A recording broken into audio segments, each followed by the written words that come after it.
मैं अंकित कुमार यादव आप सभी का स्वागत करता हूं सृष्टि ज्ञान केंद्र में। आज हम चल रहे हैं अपने उसी अध्याय को आगे बढ़ाने और उसका आज एक नया टॉपिक समझने। आप सबको जैसे कि पता है चैप्टर है आपका शीत युद्ध का दौर और आज का आपका विषय है शीत युद्ध के दायरे। शीत युद्ध के दायरे क्या है ये समझना हमारे लिए बहुत जरूरी है। हमने पिछली क्लास में समझा कि दुनिया किस प्रकार से शीत युद्ध के कारण, लिखा तो 2 खेमों हैं लेकिन किस प्रकार से दुनिया 3 खेमों में बट गई। एक अमेरिकी खेमा, एक सोवियत खेमा और एक आपका गुट निरपेक्ष आंदोलन वाला खेमा। तो आपकी दुनिया 3 खेमों में विभाजित हो गई। अब आप चल रहे हैं उसके आगे के बारे में पढ़ने। अब आप चल रहे हैं शीत युद्ध के दायरे के बारे में समझने। और ये दायरा क्यों जरूरी है समझना हमारे लिए, इस दायरे के बारे में हमें समझना क्यों जरूरी है कि शीत युद्ध, पहले बात तो दायरा समझना होता है। दायरा होता क्या है? बाउंड्री समझिए, समझे? बाउंड्री का नाम सुना? बाउंड्री है ना, सबने सुना होगा कि बाउंड्री के बाहर शॉट गया नहीं, या चौका मिलता है या सिक्सर, है ना, सब जानते हैं इस बात को। तो शीत युद्ध की भी कुछ अपनी बाउंड्रीज है। अगर शीत युद्ध वो बाउंड्रीज क्रॉस कर देता तो शीत युद्ध किस में परिवर्तित हो जाता? रक्त रंजित युद्ध में, ब्लड वॉर में कन्वर्ट हो जाता। किसमें? ब्लड वॉर में। समझ में आई बात? जैसे आपका फर्स्ट वर्ल्ड वॉर था, जैसे आपका सेकेंड वर्ल्ड वॉर था। तो ऐसा क्या हुआ कि शीत युद्ध कभी अपने उन दायरों को क्रॉस आउट नहीं कर सका? या ऐसे कब मौके आए जब शीत युद्ध लगा हमें कि शीत युद्ध अपने दायरे को क्रॉस आउट कर रहा है?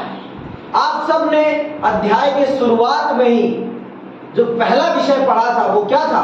क्यूबा मिसाइल संकट। क्या पढ़ा था? क्यूबा मिसाइल संकट। तो क्यूबा मिसाइल संकट हमें लगता है कि वो दायरा है जिस दायरे को उस समय दोनों महाशक्तियां क्रॉस करती हुई दिखाई पड़ती हैं, लेकिन कुछ कारणों से, सूझ समझ से वो दायरा क्रॉस आउट नहीं हो पाता है और दोनों महाशक्तियां रुक जाती हैं। तो आइए इसी चीज को बड़े विस्तार से समझते हैं कि क्या है शीत युद्ध का दायरा और दोनों महाशक्तियां कब उस दायरे को क्रॉस करती हुई दिखाई पड़ती हैं। कब वो परिस्थितियां बनी जब दोनों महाशक्तियां, ऐसा लगा पूरी दुनिया को कि महाशक्तियां शीत युद्ध के दायरे को पार कर रही हैं। तो आइए विस्तार से समझते हैं, आप और हम। ठीक है, आप और हम इसे विस्तार से समझते हैं। शीत युद्ध के दौरान अनेक संकट सामने हैं। एक संकट नहीं, अनेक संकट सामने हैं। फिर भी शीत युद्ध ही बना रहा। क्यों बना रहा? क्योंकि दोनों महाशक्तियों ने इस बात को समझा कि अगर ये शीत युद्ध रक्त रंजित युद्ध में परिवर्तित हुआ, इससे लाभ तो किसी को होगा नहीं, हम दोनों बर्बाद जरूर हो जाएंगे। लाभ किसी को नहीं होगा लेकिन हम दोनों बर्बाद जरूर हो जाएंगे। फ्रांस, ब्रिटेन, जर्मनी की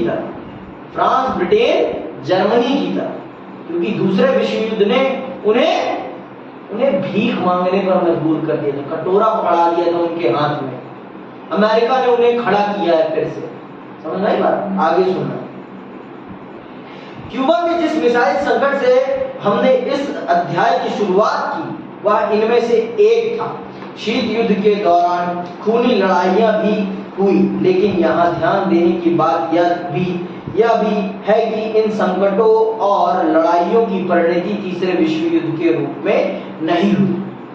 ऐसा नहीं है कि शीत युद्ध में लड़ाइयां नहीं हुई, लेकिन शीत युद्ध में जो लड़ाइयां हुई वो कभी इस बड़े स्तर तक नहीं पहुंच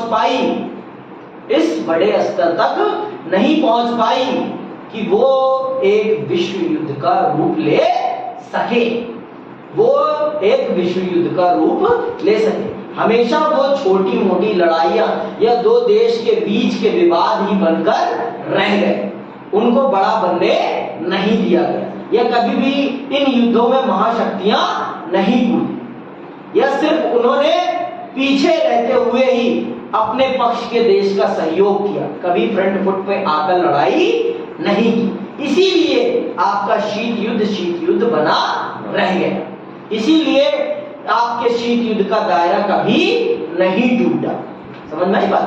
इसी तो वो कब ऐसा हुआ जब लगा पूरी दुनिया को कि शीत युद्ध का दायरा टूट रहा है। ध्यान से सुनना, बहुत आगे सुनो। शीत युद्ध के दौरान खूनी लड़ाइयां भी हुई, लेकिन यहाँ ध्यान देने की बात यह भी है कि इन संकटों और लड़ाइयों की परिणति तीसरे विश्व युद्ध के रूप में नहीं हुई। दोनों महाशक्तियां कोरिया 1950-53, बर्लिन 1958 से 1962, कांगो 1960 के दशक की शुरुआत और कई अन्य जगहों पर सीधे मुठभेड़ की स्थिति में आ चुकी थी। लेकिन फिर भी दोनों महाशक्तियों ने बहुत ही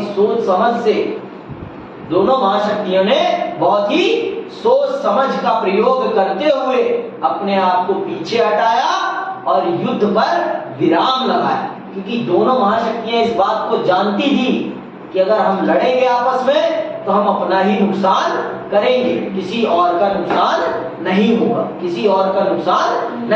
तो आप भी ये जान लो कि अगर आप आपस में लड़ेंगे तो आप अपना ही नुकसान करेंगे, किसी और का नुकसान नहीं करेंगे। जो काम शांति से हो जाए उन कामों को बड़े शांति से कर लेना चाहिए। कामों को शांति से करने से ना आपका नुकसान होता है ना सामने वाले का नुकसान होता है। और समय की कद्र करनी चाहिए, और जितने समय में आपको काम कहा गया है उतने समय में उसे करने का प्रयास करें। प्रयास दिखना चाहिए। ऐसा नहीं हो कि आप प्रयास बस कहने के लिए कर रहे हैं और वास्तविक रूप में नहीं कर रहे हैं। ऐसा नहीं होना चाहिए, नहीं उसका खामियाजा आपको भुगतना पड़ेगा। समझ में आई बात?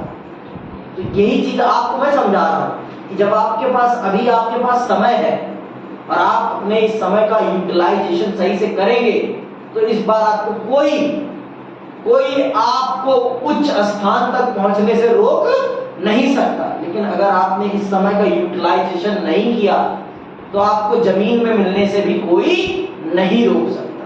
समझ में आई बात? समय का सही ढंग से यूटिलाइजेशन होना बहुत जरूरी है। समझ में आई बात? आगे सुनो। तो बहुत सारे मौके आए, दोनों महाशक्तियां अपने खेमों के देशों के साथ पीछे लगी और उनके बीच जो हुए युद्ध उनमें शामिल भी रही, लेकिन कभी भी उन्होंने अपनी उस लाइन को कभी क्रॉस नहीं होने दिया जिससे कि दोनों महाशक्तियां भिड़ जाएं और विश्व युद्ध के खतरे में चला जाए। कभी भी उस लाइन को उन्होंने क्रॉस आउट नहीं किया।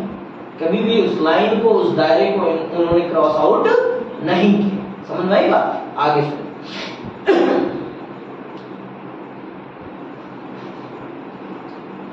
और कई अन्य जगहों पर सीधे मुठभेड़ की स्थिति में आ चुकी थी। संकट गहराता गया क्योंकि दोनों में से कोई भी पक्ष पीछे हटने के लिए तैयार नहीं था।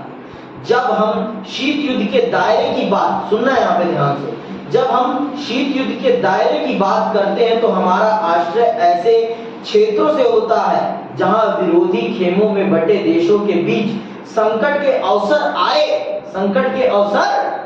मैंने बताया ना, पूरी दुनिया दो खेमों में बट गई थी। और जब हम संकट की बात करते हैं, हम शीत युद्ध के दायरे की बात करते हैं, तो अब हम बात करते हैं इन दो खेमों में बटे देशों के बीच लड़ाई का होना। लेकिन फिर भी महाशक्तियों ने कभी भी इसे अपनी लड़ाई के रूप में नहीं लिया, इसे अपने ऊपर नहीं लिया। इसीलिए शीत युद्ध बना रहा। अगर उन्होंने ये समझ लिया होता कि मेरे गुट अथवा उसके गुट के देश के बीच की लड़ाई मेरी लड़ाई है, तो तो फिर शीत युद्ध नहीं, वो भी रक्त रंजित युद्ध में तब्दील हो जाता और दुनिया कई बार बर्बाद हो जाती। दुनिया कई बार बर्बाद हो जाती, क्योंकि पड़ोसियों के डिस्प्यूट हमेशा होते रहते हैं। पड़ोसियों के डिस्प्यूट होते रहते हैं, समझ रहे बात? और पड़ोसियों के डिस्प्यूट को कोई नहीं रोक सकता। तो पड़ोसियों के डिस्प्यूट में कभी भी इन महाशक्तियों ने उस प्रकार से इंटरफेयर नहीं किया, और नहीं किया वो अच्छा किया, क्योंकि अगर वो इंटरफेयर कर देते तो दुनिया बर्बाद हो जाती, दुनिया बर्बाद हो जाती। तो सुनना यहां से ध्यान से, और ध्यान से सुनो। लेकिन बातें एक हद से ज्यादा नहीं बढ़ी। कोरिया, वियतनाम और अफगानिस्तान जैसे कुछ क्षेत्रों में व्यापक जनहानि हुई, लेकिन विश्व परमाणु युद्ध से बचा और वैमनस्य विश्वव्यापी नहीं हो पाया। कई बार ऐसे अवसर आए जब दोनों महाशक्तियों के बीच राजनयिक संवाद जारी नहीं रह पाया और इससे दोनों के बीच गलतफहमियां बनी। देखो, अगर आपके बीच में बात नहीं होगी ना, तो आपके बीच में गलतफहमियां पैदा होंगी ही होंगी, और गलतफहमियां पैदा होंगी तो आपके बीच शत्रुता भी पैदा होगी। तो शत्रुता को कम करने का सबसे बढ़िया तरीका है अपने शत्रु से बात करना। अपने शत्रु से भी आपकी बात होती रहनी चाहिए। जिस दिन बात होनी बंद हो जाती है ना, उस दिन सारी समस्याएं अपने आप खड़ी हो जाती हैं। सारी समस्याएं उस दिन अपने आप खड़ी हो जाती हैं। ये बात आप जान लो। तो शीत युद्ध में ऐसे कई मौके आए जब दोनों महाशक्तियों के बीच में बातचीत होना बंद हुई। फिर तीसरे जो आपके गुट निरपेक्ष आंदोलन थे, उन्होंने ये भूमिका निभाई और दोनों महाशक्तियों के बीच बातचीत को बहाल कराया। क्योंकि अगर बातचीत बंद रह जाती लंबे समय तक, तो गलतफहमी के चक्कर में दुनिया का कितना बड़ा नुकसान हो जाता, इसका किसी को भी अंदाजा नहीं था। तो गलतफहमी कभी किसी के बारे में मत पालो। गलतफहमी सबसे बड़ी गलती है जीवन की। अपने बारे में भी मत पालो गलतफहमी, और दूसरे के बारे में भी मत पालो। समझ नहीं बात? कि वो मुझसे ज्यादा पढ़ा लिखा है या मैं उससे कम पढ़ा लिखा हूं, ये कभी गलतफहमी मत पालो। आप ये फहमी पालो कि मुझ में भी काबिलियत है, और अगर मैंने अभ्यास किया तो मैं भी वो कर सकता हूं जो वो कर सकता है। पर गलतफहमी किस चीज की मत पालो कि मैं सब कुछ कर सकता हूं। इस चीज की गलतफहमी मत पालो। मैं सब कुछ कर सकता हूं, लेकिन तब कर सकता हूं जब मैं अभ्यास करूंगा। जब तक मैं अभ्यास नहीं करूंगा तब तक मैं कुछ नहीं कर सकता। ये मान के चलो। समझ आई बात? यही बात यहां समझाई गई है। ये पढ़ाने का कोई और औचित्य नहीं है आपको। आप ये समझ सके कि दुनिया में जो राजनीतिक गलतियां हुई हैं वो दुनिया दोबारा ना करे, इसलिए आपको पढ़ाया जा रहा है ये विश्व इतिहास। ये विश्व इतिहास आपको पढ़ाने का कोई और कारण नहीं है। यहाँ जो आप राजनीति सीख रहे हो ना, यही राजनीति आज पूरी दुनिया में चल रही है। यही दुनिया में चल रही है। और जहां जहां बात युद्ध कब होता है? जब हमारे बीच में बात नहीं होती। हमारे बीच में जब बात नहीं होती तभी तो लड़ाई होती है। एक दिन हम गुब्बारे की तरह फट पड़ते हैं और लड़ाई हो जाती है। और अगर बात होती रहती है, मन के मुटाव निकलते रहते हैं। किसके माध्यम से? बातों के माध्यम से। और कभी वो गुबार नहीं बन पाता जो एक दिन फट जाए। समझ में आई बात? एक दिन फटने वाला गुबार नहीं बन पाता। ये बात आप जाने, इस बात को आप समझें, ठीक है? तो इस बात को आप समझेंगे, जानेंगे, तभी आप आगे बढ़ पाएंगे। तो बहुत से मौके आए, दोनों महाशक्तियों के बीच में बात संवाद सब बंद हुआ। तो यहाँ पर तीसरी ताकत मतलब गुट निरपेक्ष आंदोलन ने दोनों महाशक्तियों को बातचीत कराने में बहुत बड़ी भूमिका निभाई।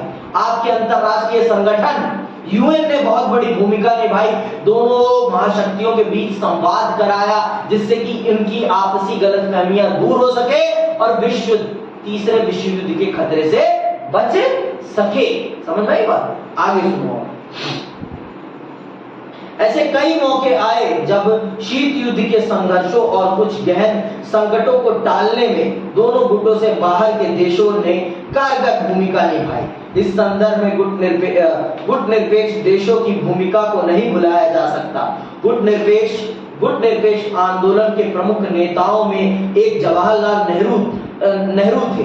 नेहरू ने उत्तरी और दक्षिणी कोरिया के बीच मध्यस्थता में महत्वपूर्ण भूमिका निभाई।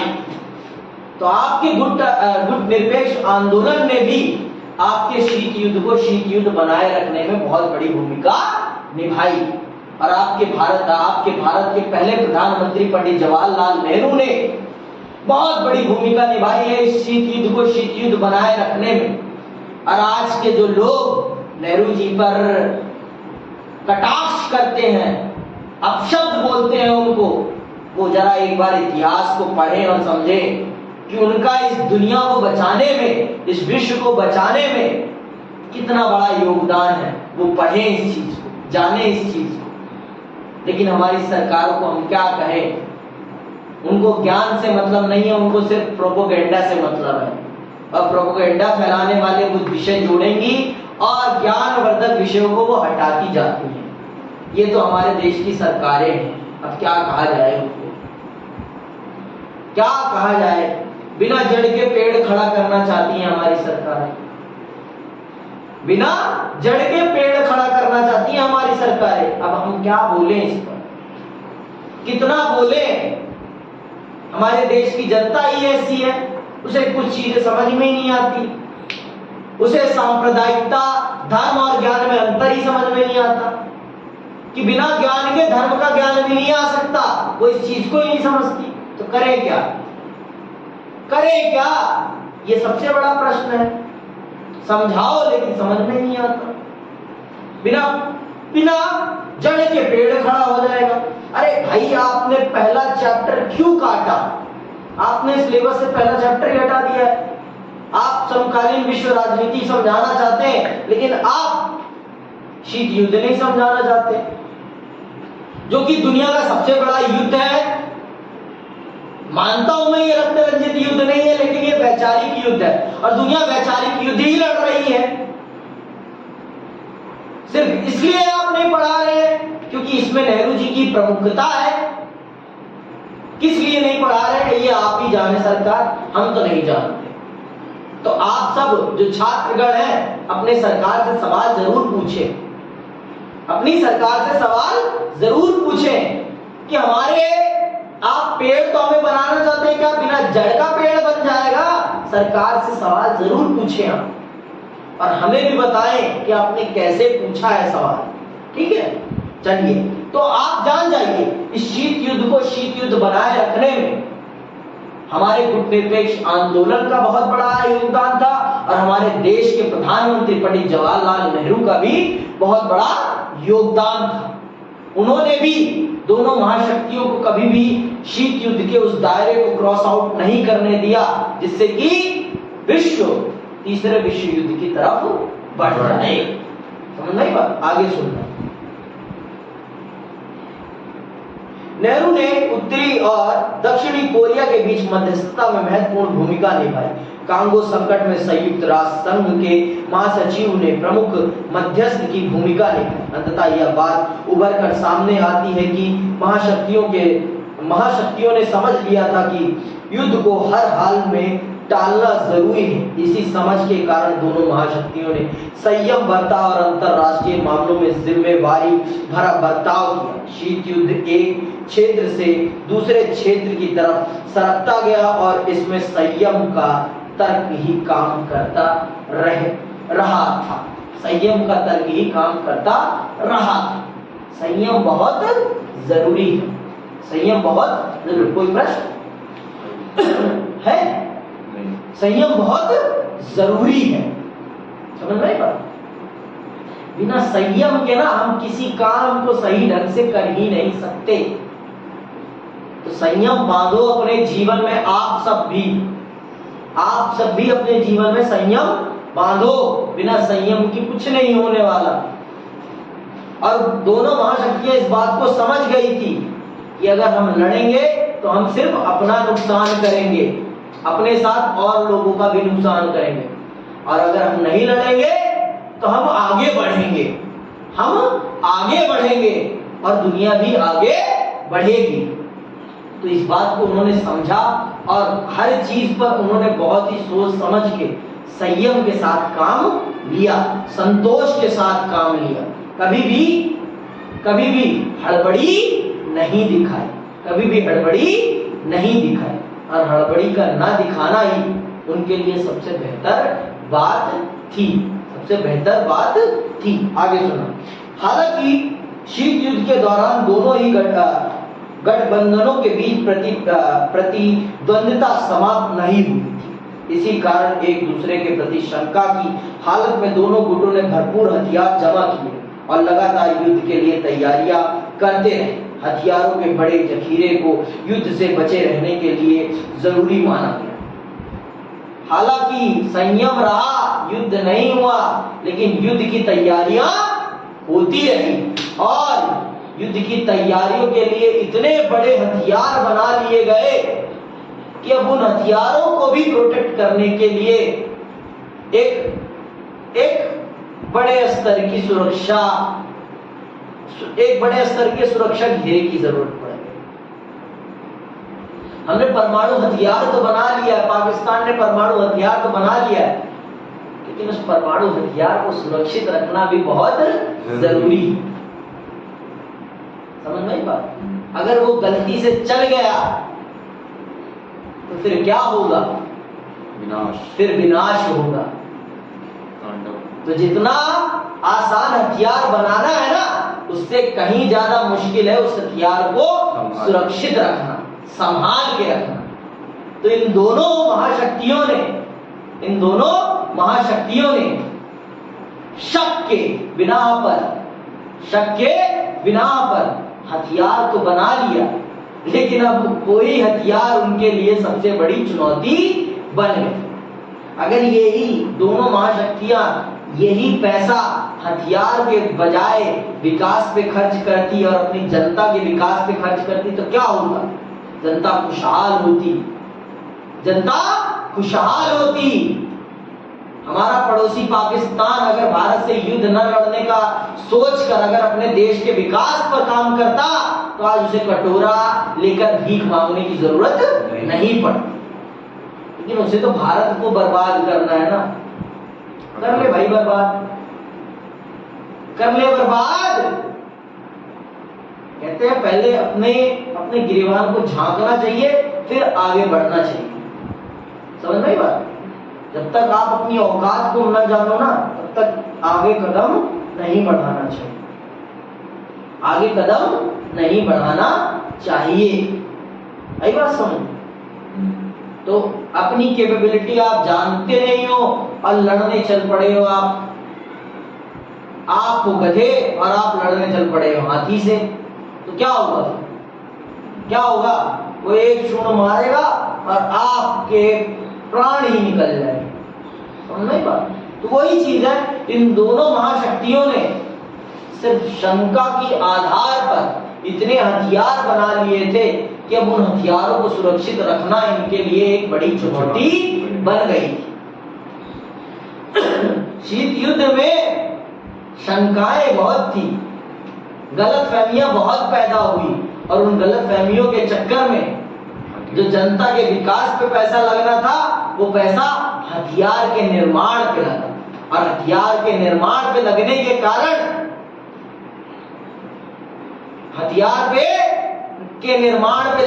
कारण देश की सुरक्षा को खतरा पहुंचाया है। आप ये जान लो, हथियार बनाना मुश्किल नहीं है, हथियार को सुरक्षित रखना सबसे ज्यादा मुश्किल है। कब किस सिरफिरे का दिमाग घूम जाए और वो उस हथियार को प्रयोग करके किसी की जान ले ले। समझ में बात? घर में बंदूक लाना बहादुरी की बात नहीं है, उस बंदूक को सुरक्षित रखना बहादुरी की बात। समझ नहीं बात? उस बंदूक को सुरक्षित रखना बहादुरी की बात है। जान लेना बहादुरी की बात नहीं है, जान देना बहादुरी की बात है। पर हमारे देश में वो लोग उल्टा आजकल चल रहे हैं, उल्टी गंगा बह रही है। जान लेना बहादुरी की बात समझते हैं और जान बचाना, कौन बचाए? समस्या में कौन पड़े? जान बचा देंगे तो समस्या में पड़ जाएंगे ना। ये बात आई, बात समझ। आगे सुनो। दोनों देश लगातार इस बात को समझ रहे थे कि संयम के बावजूद युद्ध हो सकता है, संयम के बावजूद भी युद्ध हो सकता है। तो दोनों ने युद्ध की खूब तैयारियां करी, दोनों ने खूब सारे हथियार बनाए। आगे सुनो। दोनों पक्षों में से कोई भी दूसरे के हथियारों की संख्या को लेकर गलत अनुमान लगा सकता है। दोनों गुट एक दूसरे की मंशा को समझने में भूल कर सकते थे। इसके अतिरिक्त सवाल यह भी था कि कोई परमाणु दुर्घटना हो गई तो क्या होगा? भाई अगर गलती से कोई परमाणु दुर्घटना हो गई तो फिर क्या होगा? मान लो गलती से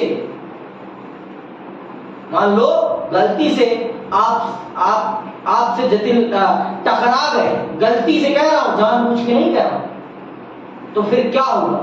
भैया परमाणु बम आपने इनके ऊपर गिरा दिया है गलती से, ये तो बर्बाद हो गए, तो ये आपको छोड़ेंगे? कहेंगे ना भाई मैं नहीं मानता तूने गलती से किया होगा। अगर गलती से एक्सीडेंट होता तो कोई मानता है कि तूने गलती से एक्सीडेंट किया है? हम तो कहते हैं तूने जानबूझ के किया है और तू इसका खामियाजा भुगत, तुझे इसका खामियाजा भुगतना पड़ेगा। समझ में बात? तो यही होता है। सुनो आगे सुनो, ठीक है। अगर गलती से कोई परमाणु हथियार चल जाए तो कोई सैनिक शरारत अगर गलती से कोई परमाणु हथियार चल जाए या कोई सैनिक शरारत युद्ध शुरू करने के इरादे से कोई हथियार चला दे तो क्या होगा? फिर युद्ध होगा और क्या होगा? तो जितना आसान हथियार को बनाना है उससे कहीं ज्यादा मुश्किल है उन हथियारों को गलत इंसानों की नीयत से सुरक्षित रखना। समझ नहीं बात? तो जितना इन महाशक्तियों ने हथियारों को बनाने में पैसा खर्च किया उससे कहीं ज्यादा इन महाशक्तियों को उन हथियारों की सुरक्षा को बनाए रखने के लिए पैसा खर्च करना पड़ा। आई बात समझ? तो यही सबसे बड़ा प्रश्न है यहाँ पर कि हथियार बनाना ज्यादा मुश्किल है या हथियारों को सुरक्षित रखना ज्यादा मुश्किल है? ये सबके लिए प्रश्न है। इस प्रश्न का उत्तर देना आप लोग कि हथियार बनाना ज्यादा मुश्किल है या हथियार सुरक्षित रखना ज्यादा मुश्किल है? गलत लोगों से सुरक्षित रखना ज्यादा मुश्किल है। अगर गलत व्यक्ति सत्ता के केंद्र में पहुंच गया तो वो तो अपनी सनक पूरी करने के लिए कुछ भी कर सकता है। एक गलत व्यक्ति के एक गलत आदेश से दुनिया युद्ध के खतरे में जा सकती है। इसीलिए देश का जो सर्वोच्च पदाधिकारी होता है ना, उसका चयन करते वक्त हमें इन सब चीजों का ध्यान रखना बहुत जरूरी है कि हमें कभी अपने देश के लिए सनकी व्यक्ति का चयन नहीं करना। हिटलर बहुत सनकी था, इसीलिए जर्मनी बर्बाद हो गया। समझ में पड़ा? आगे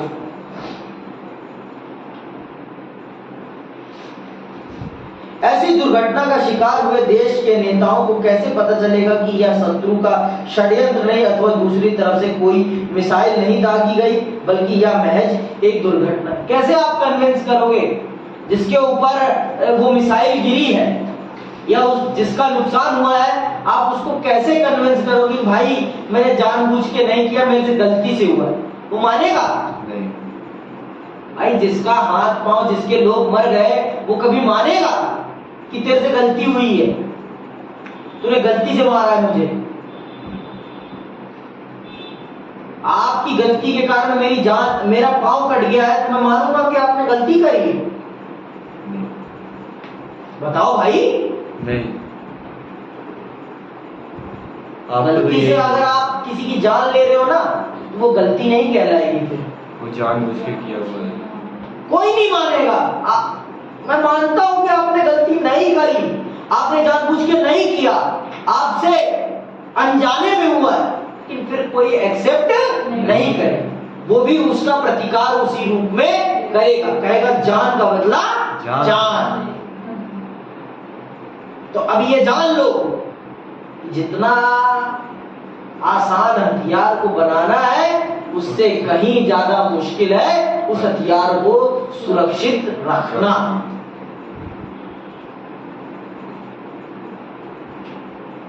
एक बंदूक की गोली में एक व्यक्ति की जान बचती है, समझ में आई बात? तो बंदूक चलाना बहुत आसान है, लेकिन कब चलाना है कब नहीं चलाना, ये सीखना बहुत मुश्किल है। बंदूक चलाना तो बहुत आसान है, लेकिन कब चलाना है, किस पर चलाना है, कैसे चलाना है, ये सीखने में बहुत समस्या है। समझ में आई बात? आगे सुनिए। तो फिर इस समस्या से निपटने के लिए दोनों महाशक्तियों ने कुछ संधियां की, कुछ ट्रीटी करी, और वो ट्रीटी और संधियां क्या है ये जान लेते हैं। उन्होंने कुछ संधियां करी कि हाँ, हम इस प्रकार के हथियार अब कभी नहीं बनाएंगे, हम इस प्रकार के हथियारों को कभी भी युद्ध में प्रयोग नहीं करेंगे। कुछ संधियां हुई, उनके बारे में सुनो। इस कारण समय रहते अमेरिका और सोवियत संघ ने कुछ एक परमाणविक और अन्य हथियारों को सीमित या समाप्त करने के लिए आपस में सहयोग करने का फैसला किया। दोनों महाशक्तियों ने फैसला किया कि अस्त्र नियंत्रण द्वारा हथियारों की होड़ पर लगाम कसी जा सकती है। तो दोनों महाशक्तियों ने यह स्वीकार किया कि अगर युद्ध के खतरे को कम करना है तो हमें हथियारों को बनाना भी कम करना पड़ेगा। हमें हथियारों को बनाना भी कम करना पड़ेगा। नहीं, बारूद पर बैठकर हम घर को नहीं चला सकते हैं। कब गलती से उस बारूद में आग लग जाए और पूरा घर बर्बाद हो जाए, कोई पता नहीं है। तो दोनों महाशक्तियां इस बात को लेकर सहमत होती हैं कि हमें कुछ प्रकार के हथियारों के निर्माण पर पूर्ण रूप से प्रतिबंध लगाना चाहिए, अथवा उनको युद्ध में किसी भी रूप में प्रयोग नहीं किया जाना चाहिए।